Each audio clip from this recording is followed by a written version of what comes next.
Item ಯಾವುದೇ ಇರಲಿ try ಮಾಡಿ ಆಚಿ ಚಿಕನ್ ಮಸಾಲಾ. ಆಚಿ ಚಿಕನ್ ಮಸಾಲಾ. ಸಮುದಾಯದ ವಿವಿಧ ಬೇಡಿಕೆಗಳನ್ನ ಆಗ್ರಹಿಸಿ ಪಾದಯಾತ್ರೆಯನ್ನ ನಡೆಸಲಾಯಿತು. ಬ್ರಹ್ಮಶ್ರೀ ನಾರಾಯಣ ಗುರುಶಕ್ತಿ ಪೀಠಾಧ್ಯಕ್ಷ ಪ್ರಣವಾನಂದ ಶ್ರೀ ಅವರ ನೇತೃತ್ವದಲ್ಲಿ ಪಾದಯಾತ್ರೆ ಇದು. ಚಿತ್ತಾಪುರದ ಕರಗಲ್ಲು ಗ್ರಾಮದಿಂದ ಬೆಂಗಳೂರಿನವರೆಗೂ ಕೂಡ ಸುಮಾರು 700 ಕಿಲೋಮೀಟರ್ ಆಗುತ್ತೆ. ಆ 700 ಕಿಲೋಮೀಟರ್ ದೂರದ ಪಾದಯಾತ್ರೆಯನ್ನ ಸ್ವಾಮೀಜಿ ನಡೆಸ್ತಾ ಇದ್ದಾರೆ. ಚಿತ್ತಾಪುರದ ಕರಗಲ್ಲು ಗ್ರಾಮದಿಂದ ಬೆಂಗಳೂರಿನವರೆಗೂ 700 ಕಿಲೋಮೀಟರ್ ಆಗುತ್ತೆ ಸುಮಾರು.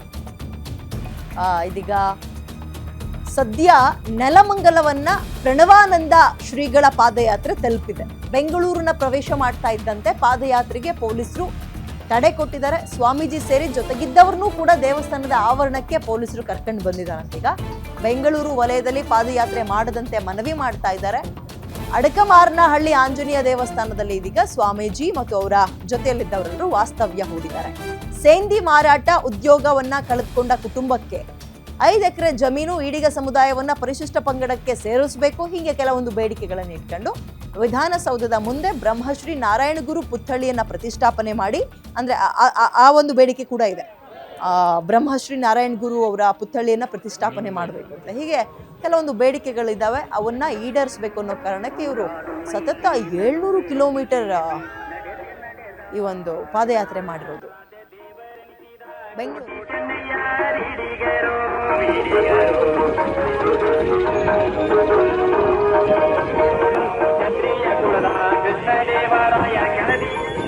ಈಡಿಗ ಸಮುದಾಯದ ವಿವಿಧ ಬೇಡಿಕೆಗಳಿಗೆ ಈಡೇರಿಸಿ ಏನು ಪ್ರಣವಾನಂದ ಮಹಾಸ್ವಾಮಿಗಳು ಸತತ 700 ಕಿಲೋಮೀಟರಿಂದ ಪಾದಯಾತ್ರೆ ಬಂದಿರೋದು. ಈಗ ಸ್ವತಃ ಪ್ರಣವಾನಂದ ಮಹಾಸ್ವಾಮಿಗಳು ನಮ್ಮ ಜೊತೆಲಿದ್ದಾರೆ. ಅವರ ಬೇಡಿಕೆಗಳೇನು ಅಂತ ಅವ್ರನ್ನೇ ಕೇಳೋಣ. ಗುರುಗಳೇ, ನೀವು ಏನು ಚಿತ್ತಾಪುರ ಕ್ಷೇತ್ರದಿಂದ ಪಾದಯಾತ್ರೆ ಆರಂಭಿಸಿರೋಂಥದ್ದು, ಇಲ್ಲಿವರೆಗೂ ಎಷ್ಟು ಕಿಲೋಮೀಟರ್ ಆಯಿತು? ನಿಮ್ಮ ಪ್ರಮುಖ ಬೇಡಿಕೆಗಳೇನು ಗುರುಗಳೇ?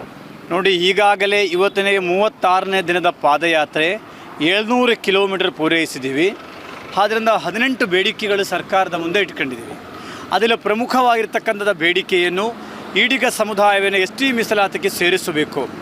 ಎರಡನೇದು, ಕಳೆದ 22-24 ವರ್ಷವಾಗಿ ನಿಲ್ಲಿಸಿದ ನಮ್ಮ ಕುಲಕ್ಕಸಬಾದ ಸೇಂದಿಯನ್ನು ಮರಳಿ ನಮ್ಮ ಕುಲಕ್ಕೆ ಕೊಡಬೇಕು, ನಮ್ಮ ಸಮಾಜದವರು ಕೊಡಬೇಕು. ಮೂರನೇದು, ನಾರಾಯಣ ಗುರುಗಳ ಪುತ್ಥಳಿಯನ್ನು ಬೆಂಗಳೂರಿನ ರಾಜಧಾನಿಯಲ್ಲಿ ಎಲ್ಲಿಯೂ ಕೂಡ ಇಲ್ಲಿವರೆಗೆ ಸ್ಥಾಪನೆ ಮಾಡಲಿಲ್ಲ.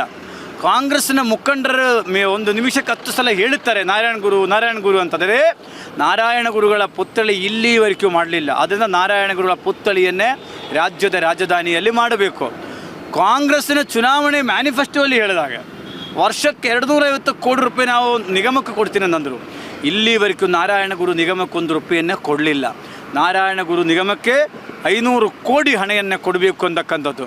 ಮತ್ತು ರಾಜ್ಯಾದ್ಯಂತರ ಸರ್ಕಾರಿ ಜಾಗದಲ್ಲಿ ಮತ್ತು ಗೋಮಾಳ ಹುಲ್ಲುಗಾವಲು ಜಾಗದಲ್ಲಿ ಈಚಿಲು ಮರವನ್ನೇ ಬೆಳೆಸಬೇಕು ಅಂತಕ್ಕಂಥದ್ದು ನಮ್ಮ ಬೇಡಿಕೆಗಳು.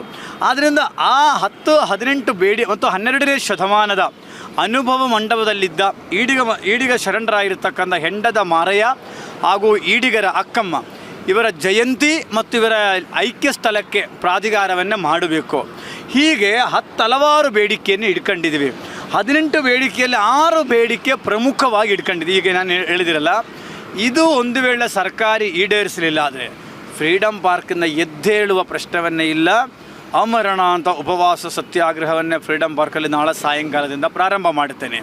ಇವತ್ತು ನಮ್ಮ ಸಮುದಾಯಕ್ಕೆ ಆಗಿರತಕ್ಕಂಥ ಅನ್ಯಾಯ, ಇವತ್ತು ಸಮುದಾಯದ ಶಾಸಕರುಗಳು, ಸಮುದಾಯದ ಮಂತ್ರಿಗಳು ಸಮೇತ ಅವರ ಪಕ್ಷಕ್ಕೆ ಗುಲಾಮರಾಗಿದ್ದಾರೆ, ಅವರ ಅಧಿಕಾರಕ್ಕೆ ಗುಲಾಮರಾಗಿದ್ದಾರೆ. ಆದರೆ ಈ ಸಮುದಾಯದ ಬೇಡಿಕೆಗಳ ಬಗ್ಗೆ ಎಲ್ಲಿಯೂ ಕೂಡ ಮಾತಾಡಲಿಲ್ಲ.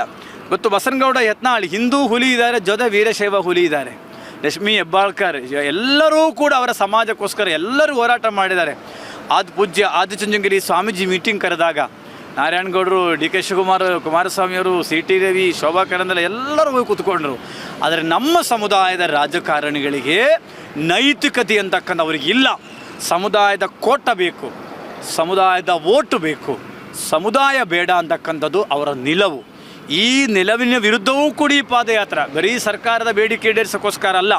ನಮ್ಮ ಸಮುದಾಯದ ಸ್ವಾರ್ಥಿ ಉದ್ಯಮಿಗಳು, ಸ್ವಾರ್ಥಿ ರಾಜಕಾರಣಿಗಳು ಇವರಿಂದ ಈ ಸಮಾಜವನ್ನೇ ಭಯದ ವಾತಾವರಣವನ್ನು ಬಿಡಿಸಿ ಈ ಸಮಾಜಕ್ಕೆ ಸ್ವಾಭಿಮಾನವಾದ ಒಂದು ಬದುಕನ್ನು ನಿರ್ಮಾಣ ಮಾಡಬೇಕು ಅಂತಕ್ಕಂಥದ್ದು ಕೂಡ ಈ ಪಾದಯಾತ್ರೆದ ಉದ್ದೇಶ. ಅದರಲ್ಲ ಏನೋ ಇದು ಸಮುದಾಯದ ಗುರು ನಾರಾಯಣ ಸಂಸ್ಥಾನ ಪೀಠಾಧ್ಯಕ್ಷರಾದಂಥ ಏನು ಪ್ರಣವಾನಂದ ಮಹಾಸ್ವಾಮಿಗಳು ಹೇಳೋದಂದರೆ ಸಮುದಾಯದ ಬೇಡಿಕೆಗಳು ಈಡೇರಿಲ್ಲ ಅಂದರೆ ಮುಂದಿನ ಚುನಾವಣೆ ಆಗಿರ್ಬೋದು ಮತ್ತು ಮುಂದೆ ಬರೋಂಥ ಸ್ಥಳೀಯ ಸಂಸ್ಥೆ ಚುನಾವಣೆಗಳಾಗಿರ್ಬೋದು ಇದರ ಪರಿಣಾಮವನ್ನು ಎದುರಿಸಬೇಕಾಗುತ್ತೆ ಅಂತ ಹೇಳಿ ಖಡಕ್ಕಾದ ಒಂದು ಉತ್ತರವನ್ನು ಕೊಟ್ಟಿರುವಂಥದ್ದು.